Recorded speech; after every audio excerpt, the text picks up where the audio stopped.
मेरी 3 पत्नियां हैं, फिर भी आज तक कोई मुझे वारिस नहीं मिला। एक उपाय है, लेकिन उस उपाय की कीमत बहुत भारी है। 16 साल बाद तुम्हारी बेटी मुझे सौंपनी होगी। कल मेरी बेटी पूरे 16 साल की हो जाएगी।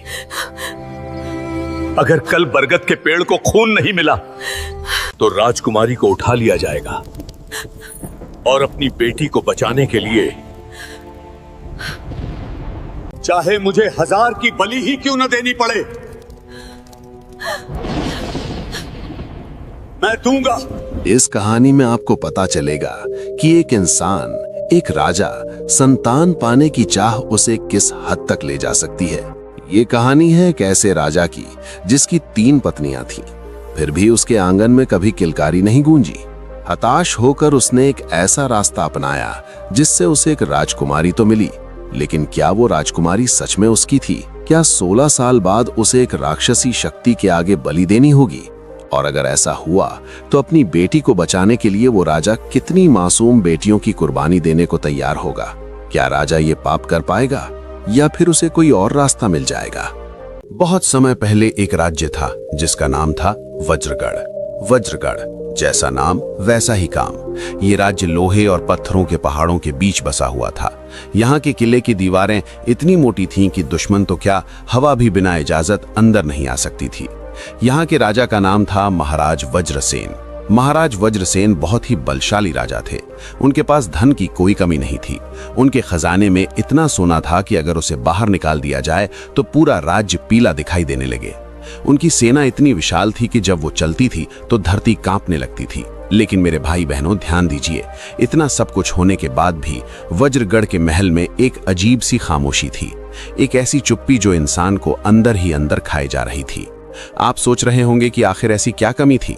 राजा के पास तो सब कुछ था। कमी थी बच्चों की किलकारी की, कमी थी एक वारिस की।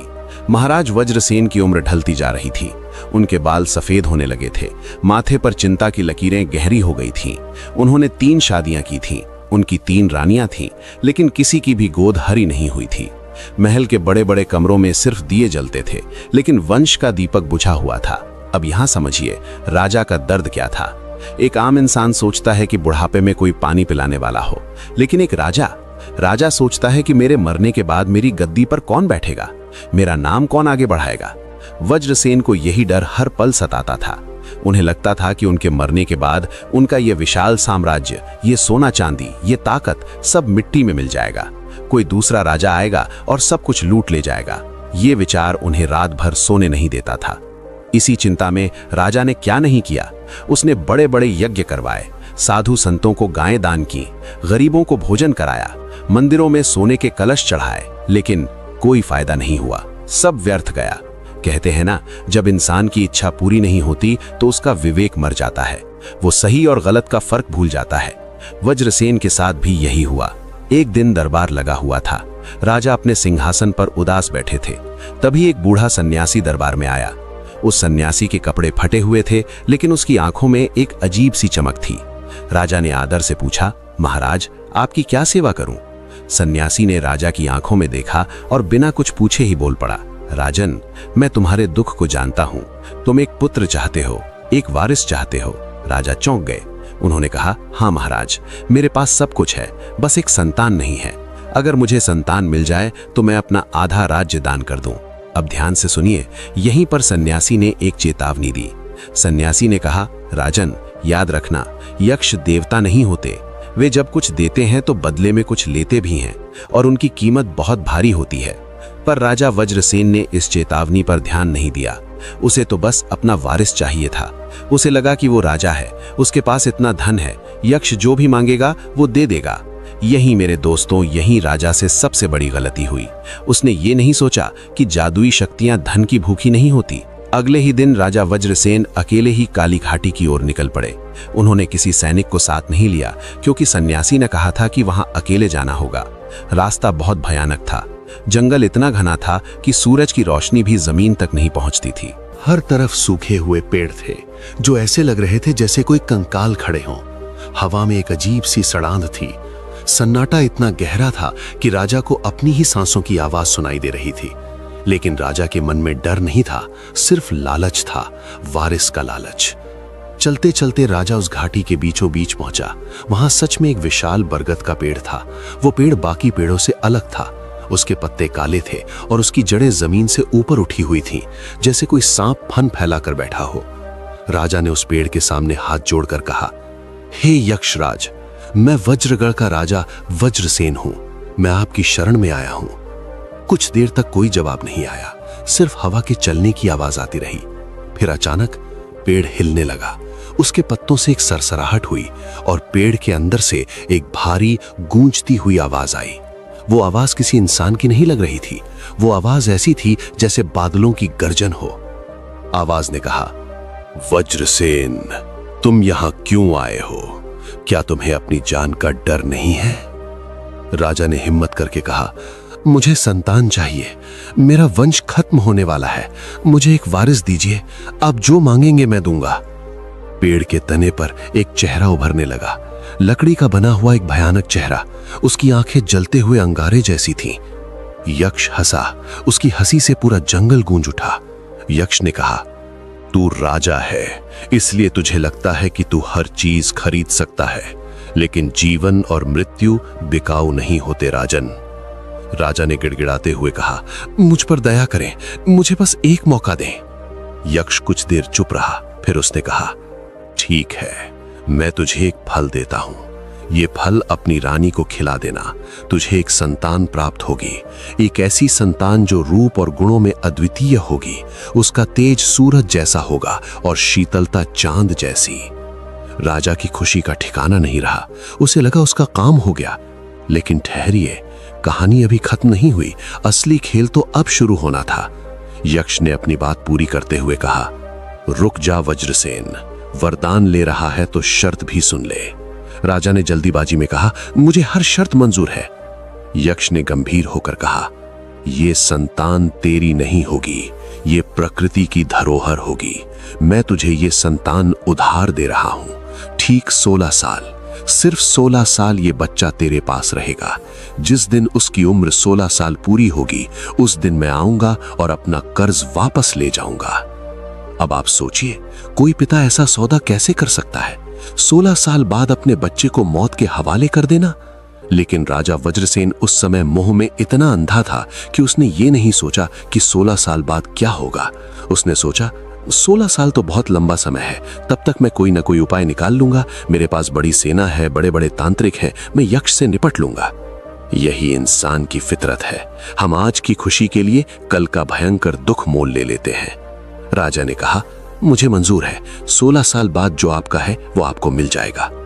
जैसे ही राजा ने यह वचन दिया, पेड़ की एक डाल से एक फल नीचे गिरा। वो फल लाल रंग का था और उसमें से एक अजीब सी रोशनी निकल रही थी।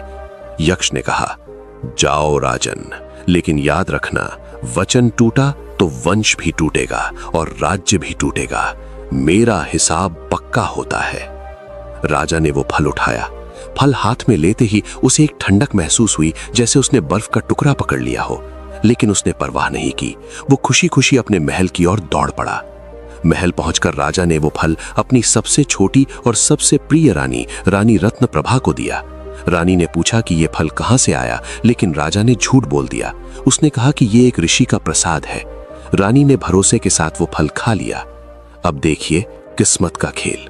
राजा ने अपनी पत्नी से इतना बड़ा राज छुपा लिया। उसने रानी को यह नहीं बताया कि जिस बच्चे के लिए वो तड़प रही है, उसका सौदा हो चुका है। कुछ ही महीनों बाद रानी रत्नप्रभा गर्भवती हुई। महल में खुशियां मनाई जाने लगीं। राजा बहुत खुश था, लेकिन उसके दिल के किसी कोने में एक डर बैठा हुआ था। वो बार बार खुद को समझाता कि सब ठीक होगा। समय बीतता गया। 9 महीने पूरे हुए। एक तूफानी रात को जब आसमान में बिजलियां कड़क रही थीं, रानी रत्नप्रभा ने एक बच्ची को जन्म दिया। वो बेटा नहीं था, बच्ची थी। लेकिन राजा को दुख नहीं हुआ, क्योंकि वो बच्ची इतनी सुंदर थी कि उसे देखते ही राजा अपनी सुध-बुध खो बैठा। उसका रंग सोने जैसा था, उसकी आंखें कमल जैसी थीं। लेकिन जैसे ही वो बच्ची पैदा हुई, एक अजीब घटना घटी। बच्ची के रोने की आवाज नहीं आई, वो बिल्कुल शांत थी। दाई माँ घबरा गई। उसने बच्ची को थपकी दी, लेकिन बच्ची रोई नहीं। उसने अपनी बड़ी बड़ी आंखों से बस चारों तरफ देखा और तभी महल के बाहर एक जोरदार हंसी सुनाई दी। वही हंसी जो राजा ने जंगल में सुनी थी। हवा का एक झोंका खिड़की से अंदर आया और कमरे में रखे सारे दिए बुझ गए। अंधेरे में राजा ने देखा कि बच्ची के माथे पर एक छोटा सा निशान चमक रहा है। वो निशान एक पेड़ के आकार का था। राजा का दिल जोर से धड़कने लगा। उसे यक्ष की बात याद आ गई। ये संतान तेरी नहीं, प्रकृति की धरोहर है। दाई माँ ने दिए जलाए और खुशी से कहा, महाराज बधाई हो, राजकुमारी हुई है। देखिए कितनी सुंदर हैं, बिल्कुल देवी जैसी लगती हैं। रानी रत्नप्रभा ने अपनी बेटी को गोद में लिया और प्यार से उसका नाम रखा वेदिका। वेदिका यानी जो वेदों और ज्ञान से जुड़ी हो। पूरे राज्य में उत्सव मनाया गया। गरीबों को सोने के सिक्के बांटे गए, ढोल नगाड़े बजे। लोग कहने लगे कि राजा वज्रसेन के भाग्य जाग गए। लेकिन राजा वज्रसेन उस रात सो नहीं पाया। वो अपनी नन्ही बेटी को पालने में सोता हुआ देख रहा था। बच्ची बहुत सुकून से सो रही थी, लेकिन उसके माथे का वो निशान राजा को घूर रहा था। उस निशान को देखकर राजा को ऐसा लग रहा था जैसे यक्ष कह रहा हो, गिनती शुरू हो चुकी है वज्रसेन। एक दिन गया, अब सिर्फ 15 साल और 364 दिन बाकी हैं। राजा ने मन ही मन सोचा, मैं अपनी बेटी को किसी को नहीं ले जाने दूंगा। मैं किले की सुरक्षा बढ़ा दूंगा। मैं दुनिया के सबसे बड़े तांत्रिकों को बुलाऊंगा। ये बच्ची मेरी है, सिर्फ मेरी। पर राजा ये भूल गया था कि उसने जो सौदा किया है वो किसी इंसान से नहीं, एक अदृश्य शक्ति से किया है। और दीवारों से सेना रोकी जा सकती है, शाप नहीं। समय पंख लगाकर उड़ने लगा। वेदिका बड़ी होने लगी। जैसी यक्ष ने कहा था, वेदिका साधारण बच्ची नहीं थी। महज 5 साल की उम्र में वो महल के बगीचे में जाती तो मुरझाए हुए फूल भी खिल उठते थे। अगर कोई घायल पक्षी उसके पास आता तो उसके छूने मात्र से वो ठीक हो जाता और उड़ जाता। उसकी बोली में इतना मीठापन था कि गुस्से में भरा आदमी भी शांत हो जाता। लोग कहते थे, ये तो साक्षात लक्ष्मी है। रानी रत्नप्रभा अपनी बेटी को देख देख कर फूली नहीं समाती थी। उन्हें लगता था कि ये भगवान का सबसे बड़ा आशीर्वाद है। लेकिन राजा वज्रसेन हर गुजरते साल के साथ और ज्यादा डरने लगा था। हर जन्मदिन पर जब लोग खुशियां मनाते, राजा का चेहरा पीला पड़ जाता। उसे लगता कि उसकी बेटी की उम्र नहीं बढ़ रही, बल्कि उसके जुदा होने का समय पास आ रहा है। इसी डर के कारण राजा ने एक बहुत कठोर फैसला लिया।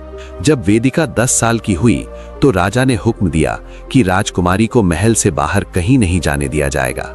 उसने महल के चारों तरफ पहरा और सख्त कर दिया। वेदिका के लिए महल के अंदर ही एक अलग दुनिया बना दी गई। राजा ने सोचा कि अगर वो वेदिका को दुनिया की नजरों से और जंगल की हवा से बचाकर रखेगा तो शायद यक्ष उसे ढूंढ नहीं पाएगा। वेदिका अक्सर अपनी माँ से पूछती, माँ, पिताजी मुझे बाहर क्यों नहीं जाने देते? मैं भी नगर देखना चाहती हूँ, मैं भी जंगल देखना चाहती हूँ। रानी उसे समझाती, बेटी तुम बहुत अनमोल हो, पिताजी तुम्हारी सुरक्षा के लिए ऐसा करते हैं। लेकिन वेदिका का मन नहीं मानता था। उसे बंद दीवारों से घबराहट होती थी। उसे लगता था कि कोई उसे बाहर से पुकार रहा है।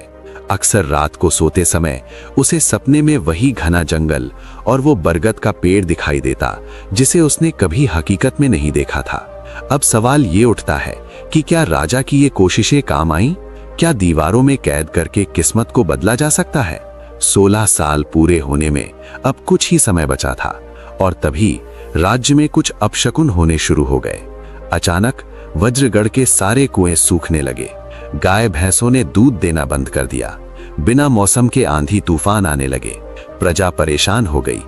राजगुरु ने राजा से कहा, महाराज, ये किसी दैवीय कोप का संकेत है। प्रकृति हमसे नाराज है। हमें कोई बड़ा अनुष्ठान करना होगा। राजा समझ गया कि ये प्रकृति नाराज नहीं है, ये यक्ष की चेतावनी है। वो अपना कर्ज याद दिला रहा है। राजा ने घबराहट में राज्य के सबसे बड़े तांत्रिक भैरवनाथ को बुलाया। भैरवनाथ काले जादू के माहिर थे। राजा ने एकांत में भैरवनाथ को सारी सच्चाई बता दी। तांत्रिक जी, मुझे मेरी बेटी को बचाना है। उस यक्ष से बचने का कोई तो उपाय होगा। तांत्रिक भैरवनाथ ने अपनी आंखें बंद की और ध्यान लगाया। कुछ देर बाद जब उन्होंने आंखें खोलीं तो उनकी आंखों में डर था। उन्होंने कहा, महाराज, आपने बहुत बड़ी गलती की है। यक्ष का वचन तोड़ना मौत को दावत देना है। लेकिन राजा ने उम्मीद से पूछा, लेकिन क्या? तांत्रिक ने कहा, एक रास्ता है, लेकिन वो बहुत कठिन है। हमें यक्ष को धोखा देना होगा। हमें वेदिका की जगह किसी और की बलि देनी होगी, किसी ऐसे की जो वेदिका जैसे ही पवित्र हो। राजा कांप गया। नर बलि? एक मासूम की जान? तांत्रिक ने क्रूरता से कहा, एक जान के बदले दूसरी जान, यही नियम है। अगर आप अपनी बेटी को बचाना चाहते हैं तो आपको अपने ही राज्य की किसी और बेटी की बलि चढ़ानी होगी, और ये काम 16वें जन्मदिन की रात से पहले होना चाहिए। राजा धर्म संकट में फंस गया। एक तरफ अपनी लाडली बेटी का प्रेम और दूसरी तरफ एक मासूम की हत्या का पाप। राजा क्या फैसला लेगा? क्या वो अपनी बेटी को बचाने के लिए राक्षस बन जाएगा, या फिर वो नियति के सामने घुटने टेक देगा? अभी राजा इसी उधेड़-बुन में था कि एक और मुसीबत आ खड़ी हुई। उस रात राजकुमारी वेदिका अपने कमरे में सो रही थी। अचानक उसकी नींद खुल गई। उसे लगा कि कमरे में कोई है। उसने देखा कि खिड़की पर एक साया खड़ा है।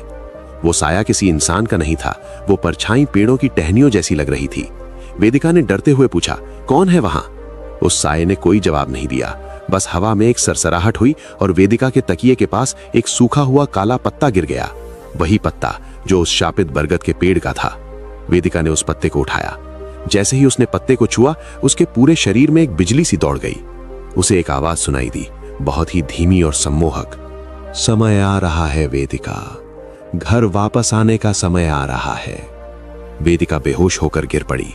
अगली सुबह जब राजा को यह पता चला तो वो समझ गया कि यक्ष ने अपना संदेशा भेज दिया है। यक्ष अब लेने आ रहा है और वो महल के अंदर तक पहुंच चुका है। राजा ने अपनी तलवार निकाली और दीवार पर दे मारी। उसने चिल्लाकर कहा, नहीं, मैं उसे नहीं ले जाने दूंगा, चाहे मुझे पूरी दुनिया को जलाना पड़े। राजा ने तांत्रिक भैरवनाथ को बुलाया और कहा, तैयारी करो, मुझे वो उपाय मंजूर है। मैं अपनी बेटी के लिए किसी की भी बलि देने को तैयार हूं।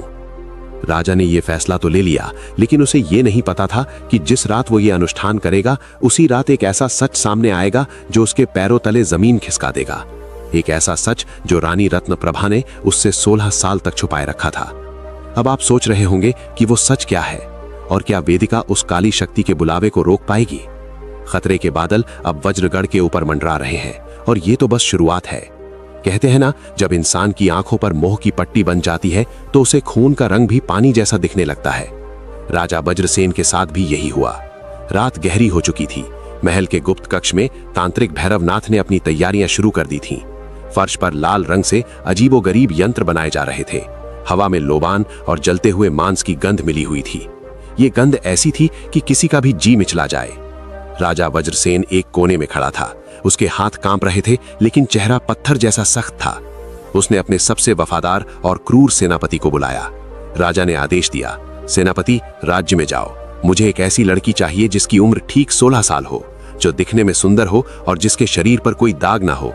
उसे चुपचाप उठा कर ले आओ। सेनापति ने हैरानी से पूछा, महाराज, लेकिन किस लिए? राजा ने गुर्राते हुए कहा, सवाल मत पूछो, बस इतना जान लो कि राजकुमारी वेदिका की जान बचाने के लिए यह जरूरी है। जाओ, और भोर होने से पहले वो लड़की मेरे सामने होनी चाहिए। अब ध्यान दीजिए, राजा सोच रहा था कि वो एक पिता का फर्ज निभा रहा है, लेकिन असल में वो एक राक्षस बन चुका था। अपनी एक बेटी को बचाने के लिए वो अपने ही राज्य की दूसरी बेटी का गला घोटने को तैयार था। ये रक्षा नहीं थी, ये अधर्म की चरम सीमा थी। सैनिकों की एक टुकड़ी काले कपड़ों में चोरों की तरह महल से निकली। वे शहर की बस्तियों को छोड़कर गरीबों की झोपड़ियों की तरफ गए, क्योंकि अमीर की बेटी गायब हो तो शोर मचता है, लेकिन गरीब की चीख अक्सर दीवारों में दबकर रह जाती है। शहर के बाहरी इलाके में एक धोबी की झोपड़ी थी। वहां एक लड़की रहती थी जिसका नाम था सुधा। सुधा ठीक 16 साल की थी। वो बहुत ही चंचल और खुश मिजाज थी। उस रात वो अपनी मां के बगल में सो रही थी। उसे क्या पता था कि उसका राजा ही उसका काल बन चुका है। सैनिकों ने दरवाजा तोड़ा। इससे पहले कि सुधा या उसके माँ बाप कुछ समझ पाते, सैनिकों ने सुधा का मुंह बंद किया और उसे बोरी की तरह उठाकर ले गए। उसके बूढ़े माँ बाप पीछे पीछे दौड़ते रहे, गिड़गिड़ाते रहे, हमारी बेटी को छोड़ दो, उसने क्या बिगाड़ा है। लेकिन सैनिकों के दिल में दया नहीं थी। उन्होंने बूढ़े बाप को धक्का दिया और अंधेरे में गायब हो गए। मित्रों, इस सीन को महसूस कीजिए। एक तरफ महल में राजकुमारी वेदिका रेशमी बिस्तरों पर लेटी थी, और दूसरी तरफ उसी उम्र की एक मासूम लड़की को मौत के मुंह में घसीटा जा रहा था। यही वो पाप था जिसने वज्रगर के विनाश की नींव पक्की कर दी। उधर महल में राजकुमारी वेदिका की हालत बिगड़ती जा रही थी। जब से उसने उस काले पत्ते को छुआ था, वो एक अजीब सी दुनिया में खो गई थी। वो अपने पलंग पर बैठी थी, लेकिन उसकी नजरें कहीं और थीं। उसकी त्वचा, जो कभी सोने जैसी चमकती थी, अब उस पर हल्का हरापन आने लगा था। उसके हाथों की नसें ऐसे उभर आई थीं जैसे पेड़ों की जड़ें हों। वो बार बार बड़बड़ा रही थी, बुलावा आ गया, कर्ज चुकाने का समय आ गया। उसकी दासियां डर के मारे कमरे के कोने में दुबकी हुई थीं। उन्हें समझ नहीं आ रहा था कि राजकुमारी को क्या हो गया है। वे उसे पानी देती तो वो पानी की तरफ ऐसे देखती जैसे उसे प्यास नहीं बल्कि मिट्टी की जरूरत हो। तभी कमरे का दरवाजा जोर से खुला। रानी रत्नप्रभा अंदर आई। रानी के चेहरे पर हवाइयां उड़ रही थीं। उन्होंने अभी अभी महल के गुप्त कक्ष की ओर जाते हुए सैनिकों को देखा था, जिनके साथ एक रोती हुई लड़की थी। रानी को शक हो गया था कि राजा कुछ भयानक करने वाले हैं। रानी ने वेदिका को देखा और चीख पड़ी, बेटी, ये तुम्हें क्या हो रहा है? वेदिका ने धीरे से अपनी मां की तरफ देखा। उसकी आंखों में अब पुतलियां नहीं थीं, पूरा कालापन था। उसने एक अजीब सी भारी आवाज में कहा, मां, पिताजी को रोक लो। वो जो करने जा रहे हैं उससे यक्ष और नाराज हो जाएगा। खून से कर्ज नहीं चुकता मां। रानी समझ गई कि वेदिका सब जानती है। रानी ने तुरंत अपना पल्लू संभाला और गुप्त कक्ष की तरफ दौड़ पड़ी।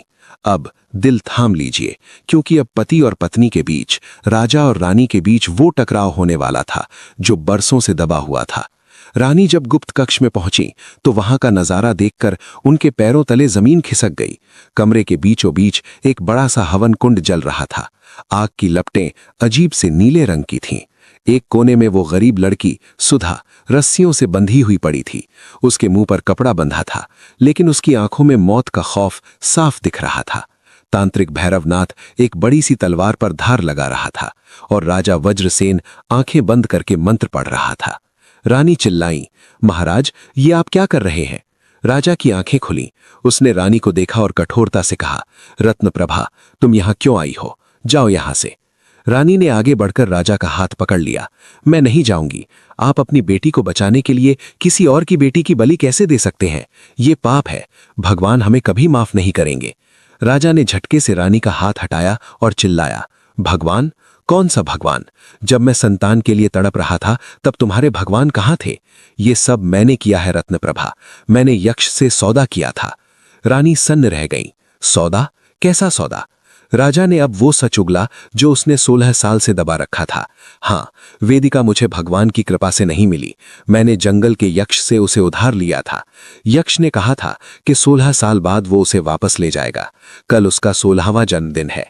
अगर मैंने कल तक यक्ष को खून नहीं दिया तो वो वेदिका को ले जाएगा और मैं अपनी बेटी को नहीं मरने दूंगा, चाहे मुझे 1000 लड़कियों की बलि देनी पड़े। रानी रत्नप्रभा ये सुनकर पत्थर की मूर्ति बन गई। उनकी आंखों से आंसू बहने लगे। उन्होंने कांपती हुई आवाज में कहा, तो आपने मुझे झूठ बोला? आपने कहा था कि ये फल ऋषि का प्रसाद है? राजा ने कहा, हाँ, मैंने झूठ बोला क्योंकि तुम कमजोर हो। तुम ये सच बर्दाश्त नहीं कर पाती। लेकिन अब बहस का समय नहीं है। तांत्रिक जी, विधि शुरू कीजिए। तांत्रिक तलवार लेकर सुधा की तरफ बढ़ा। सुधा छटपटाने लगी। रुकिए। रानी ने इतनी जोर से चीखा कि तांत्रिक का हाथ हवा में ही रुक गया। रानी की आंखों में अब आंसू नहीं थे, बल्कि एक अजीब सी आग थी। उन्होंने राजा की आंखों में आंखें डालकर कहा, महाराज, आप सोचते हैं कि सिर्फ आपने सौदा किया है? आप सोचते हैं कि सिर्फ आप ही वेदिका को बचाने की कोशिश कर रहे हैं? राजा हैरान रह गया। तुम क्या कहना चाहती हो? रानी ने एक कदम आगे बढ़ाया और वो राज खोला जिसने उस गुप्त कक्ष की हवा को जमा दिया। रानी ने कहा, 16 साल पहले जिस रात वेदिका पैदा हुई थी, याद कीजिए उस रात को। बहुत तूफान था। दाई मां ने आपसे कहा था कि बच्ची बहुत शांत है, रो नहीं रही है। राजा ने कहा, हाँ, मुझे याद है। फिर वो ठीक हो गई थी? रानी ने कड़वी हंसी हंसी। नहीं महाराज, वो ठीक नहीं हुई थी। वो मरी हुई पैदा हुई थी। राजा के हाथ से तलवार छूटकर जमीन पर गिर गई। क्या बकवास कर रही हो? रानी ने रोते हुए कहा, यही सच है। यक्ष का फल खाने के बाद भी मेरी कोख से जो बच्ची निकली थी उसके दिल में धड़कन नहीं थी, उसकी सांसें नहीं चल रही थी। दाई मां उसे मरा हुआ घोषित करने वाली थी। अब सुनिए रानी का वो खौफनाक सच। रानी ने आगे बताया, जब आप बाहर खुशी मना रहे थे तब मैं अंदर अपनी मरी हुई बच्ची को छाती से लगाकर रो रही थी। उसी वक्त खिड़की पर वही यक्ष आया था। उसने अपना असली रूप दिखाया था। उसने कहा था, रानी, तेरे पति का सौदा सिर्फ शरीर के लिए था, लेकिन जान डालना मेरे हाथ में है। राजा कांपने लगा। फिर तुमने क्या किया? रानी ने कहा, मैंने भी सौदा किया महाराज। मैंने यक्ष से भीख मांगी कि मेरी बेटी को सांसें दे दे। यक्ष ने कहा कि वो अपनी प्राण वायु का एक हिस्सा इस बच्ची में डाल देगा, लेकिन बदले में रानी का गला भर आया। बदले में यक्ष ने मुझसे वचन लिया था कि जिस दिन 16 साल पूरे होंगे उस दिन मैं खुद एक मां होकर अपनी बेटी का हाथ पकड़कर उसे जंगल के हवाले करूंगी। अगर मैंने ऐसा नहीं किया तो यक्ष सिर्फ वेदिका को नहीं, पूरे वज्रगढ़ को शमशान बना देगा। पूरे कक्ष में सन्नाटा छा गया। सिर्फ हवन कुंड की आग के चटकने की आवाज आ रही थी। तांत्रिक भैरवनाथ, जो अब तक चुप था, घबराकर पीछे हटने लगा। उसने कांपते हुए कहा, महाराज, अनर्थ हो गया। रानी सही कह रही हैं। अगर उस बच्ची के अंदर यक्ष की ही प्राणवायु है तो ये बलि बेकार है। हम यक्ष को धोखा नहीं दे सकते, क्योंकि यक्ष तो पहले से ही वेदिका के शरीर में मौजूद है। राजा वज्रसेन जमीन पर घुटनों के बल गिर पड़ा। उसे लगा जैसे उसकी दुनिया खत्म हो गई है। उसने सोचा था कि वो चालाकी से जीत जाएगा, लेकिन वो तो 16 साल से एक मरी हुई बच्ची को पाल रहा था, जो सिर्फ यक्ष की उधारी सांसों पर जिंदा थी। लेकिन मेरे दोस्तों, मुसीबत अभी टली नहीं थी, बल्कि असली मुसीबत तो अब दरवाजे पर दस्तक देने वाली थी। अचानक जो लड़की बलि के लिए लाई गई थी, सुधा, वो हंसने लगी। एक बंधी हुई डरी हुई लड़की का अचानक हंसना, सोचिए कितना डरावना दृश्य होगा। उसकी हंसी किसी 16 साल की लड़की की हंसी नहीं थी। वो भारी, खुरदुरी और डरावनी हंसी थी। सबने चौंक कर सुधा की तरफ देखा। सुधा ने अपना सिर ऊपर उठाया। उसकी आंखें पलट गई थीं, पूरी सफेद आंखें। उसने अपना मुंह खोला, लेकिन आवाज सुधा की नहीं, यक्ष की निकली। उस आवाज ने गूंजते हुए कहा, वज्रसेन, तूने मुझे धोखा देने की कोशिश की। एक मासूम की जान लेकर तू मेरा कर्ज चुकाना चाहता था। अब मेरा सब्र टूट चुका है। राजा ने गिड़गिड़ाते हुए कहा, मुझे माफ कर दो, मैं अपनी बेटी के लिए अंधा हो गया था। सुधा के शरीर में बैठे यक्ष ने चिल्लाकर कहा, माफी नहीं, अब न्याय होगा। तूने बलि की तैयारी की है ना, तो बलि होगी, लेकिन इस लड़की की नहीं।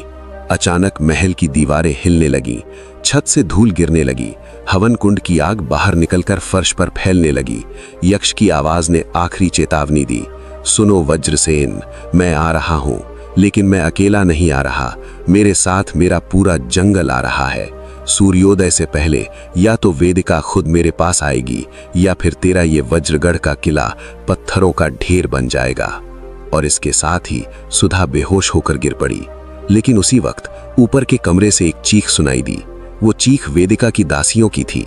राजा और रानी भागते हुए ऊपर गए। वहां का नजारा देखकर उनकी रूह कांप गई। वेदिका का कमरा खाली था, खिड़की टूटी हुई थी और फर्श पर ताजे खून के पैरों के निशान थे, जो जंगल की तरफ जा रहे थे। लेकिन सवाल यह है, क्या वेदिका खुद गई है या कोई और भयानक शक्ति उसे खींच कर ले गई है? और वो खून किसका था, वेदिका का या किसी और का?